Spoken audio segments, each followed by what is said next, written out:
Modi ji is the boss. India में एक ही boss है और उनका नाम है Narendra Modi.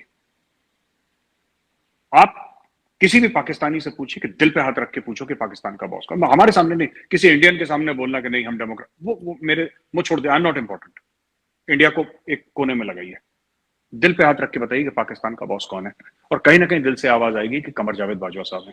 And I have a lot of respect for general Bajwa. मैं आपको अभी बता दूं, मैंने बोला भी था, पिछले मेरे इंटरव्यू था कि अनफॉर्चुनेटली आपके मुल्क में क्या है कि जो आपके आर्मी चीफ है ना, वो बात करते हैं स्टेट्समैन के जैसे, और जो प्राइम मिनिस्टर है वो पता नहीं किस तरीके की बात करते हैं।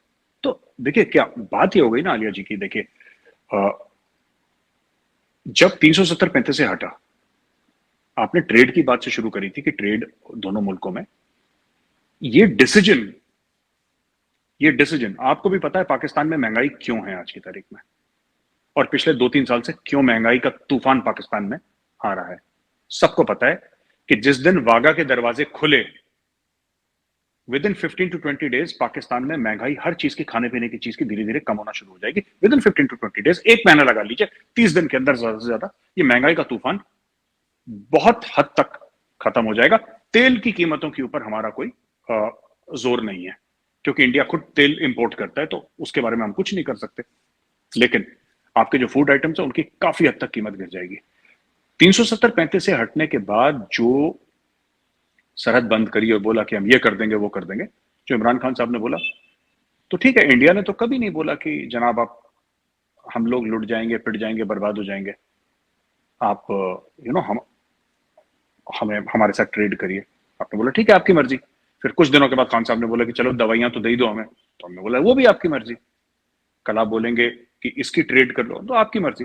आपको बंद करना है पाकिस्तान को, ट्रेड हमारे साथ बंद करनी है, पाकिस्तान की खुशी। पाकिस्तान को ट्रेड करना है, वो पाकिस्तान की खुशी।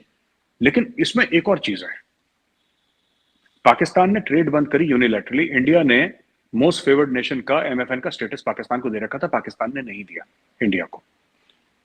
चलिए अब तो बात पुरानी हो गई, let's not go back into history, वो खत्म, एक चैप्टर हो गया। मेरा कहने का मतलब है कि पाकिस्तान ने जो ट्रेड बंद करी, व्यापार बंद करा, जिसको हम हिंदी में कहते हैं, व्यापार बंद करा भारत के साथ, वो पाकिस्तान का यूनिलैटरल डिसीजन था। वो इमरान खान नियाजी का डिसीजन था कि भारत के साथ हम ट्रेड नहीं करेंगे जब तक 370-35 से बहाल नहीं होता। फिर उन्होंने दवाई मांगी, जैसा मैंने बोला, तो हमने बोला दवाई का कर लो ट्रेड, कोई दिक्कत नहीं। अगर कल इंडिया कहता है कि चाहे कुछ हो जाए, अब हमने करनी नहीं अगले 100 साल तक पाकिस्तान के साथ ट्रेड। आप देखिए पाकिस्तान में भी हाल क्या हो रहा है आलिया जी की, आपकी 70% या 60% इकोनॉमी जो है आपकी एग्रीकल्चर पे डिपेंडेंट है। आपकी अग्रेरियन इकोनॉमी है पाकिस्तान की ज्यादातर। इसके बावजूद भी Pakistan is a net importer of food grains. आप लोग अनाज जो है, आपकी दाल, आपके आपके जो गेहूं है, गंदुम है, ये सब ये आप इंपोर्ट कर रहे हैं बाहर से, एक ऐसे मुल्क में जिसमें 70% किसान हैं, जिसमें जिसमें खेती बाड़ी होती है। तो ये जो सिस्टम है, ये सिस्टम चल ही नहीं सकता।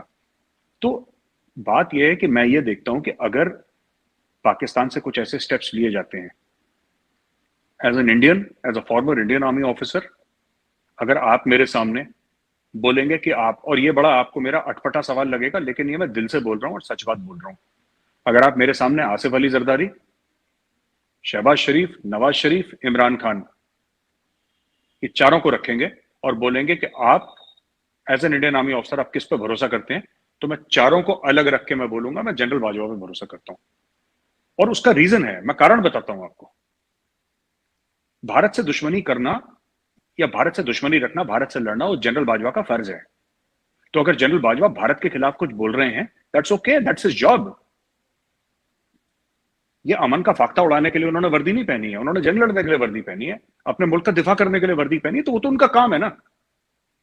तो why should I say that he is a bad person because he is doing his job? No, वो अपने लिए अच्छे हैं, हम अपने लिए अच्छे हैं।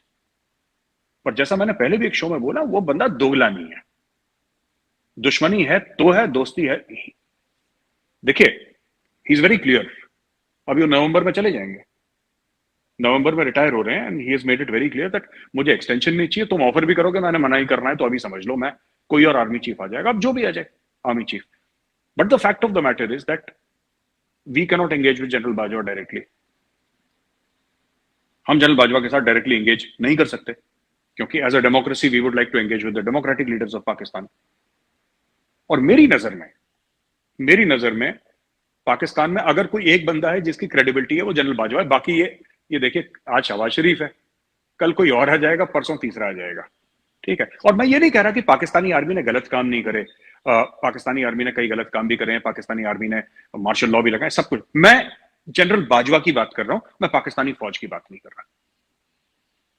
मैं आपको बताता हूं, इसका मैं ना थोड़ा सा घूम के आपको जवाब देता हूं, तब शायद मैं समझा पाऊं। जो भी आपके व्यूअर्स हैं, आप तो जियो पॉलिटिक्स फॉलो करती हैं, आपको समझ में आ जाएगा, लेकिन व्यूअर्स शायद ना फॉलो करते हो। अक्सर पाकिस्तानी ये हमसे कहते हैं कि यार जो आपके डॉक्टर जयशंकर है ना, वो कमाल का फॉरेन अफेयर्स मिनिस्टर है, भारत की कमाल की डिप्लोमेसी है।